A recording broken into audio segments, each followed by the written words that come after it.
വാർത്തകളിലൂടെ നമ്മൾ കണ്ടത്, AI വീഡിയോകളിലൂടെ നമ്മൾ കാണുന്നത്.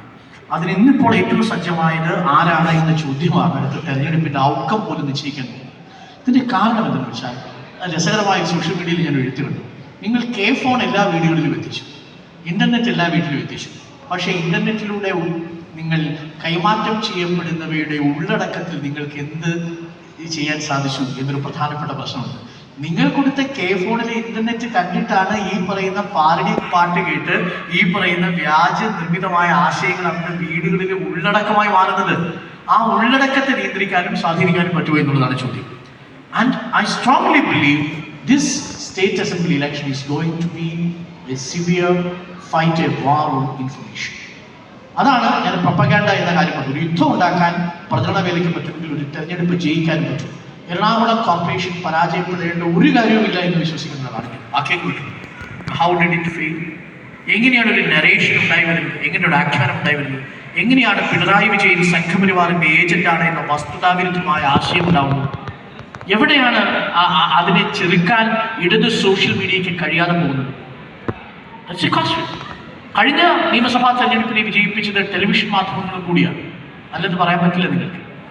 കാരണം കോവിഡ് സമയത്ത് എല്ലാ വീടുകളിലും എത്തിയ മുഖ്യമന്ത്രിയുടെ 5 മണി സമയത്തെ വാർത്താ സമ്മേളനമാണ് കഴിഞ്ഞ തിരഞ്ഞെടുപ്പിനെ നിശ്ചയിച്ച പ്രധാനപ്പെട്ട ഒരു കാര്യം. പ്രതീതി നിർമ്മാണത്തിൽ പ്രധാനപ്പെട്ട ഘടകമായിരുന്നു ആ പ്രസ് മീറ്റ്. അന്നത്തെ എല്ലാ എന്റർടൈൻമെന്റ് ചാനലുകളുടെ റേറ്റിംഗിനേക്കാൾ കൂടുതലായിരുന്നു അന്ന് ന്യൂസ് ചാനലുകളിലെ ആ 1 മണിക്കൂർ സ്ലോട്ട്. എല്ലാ കുടുംബവും അന്ന് മുഖ്യമന്ത്രി പറയുന്നത് കേൾക്കാൻ, കോവിഡിൽ എത്ര കണക്ക് എന്നത് കേൾക്കാൻ വേണ്ടി വന്ന് എല്ലാ ടെലിവിഷൻ ചാനലും ഓൺ ചെയ്ത് കേട്ടിരിക്കുമായിരുന്നു. അതുവഴി മുഖ്യമന്ത്രി കൊടുത്ത മെസ്സേജ് റിഫ്ലക്ട് ചെയ്തു.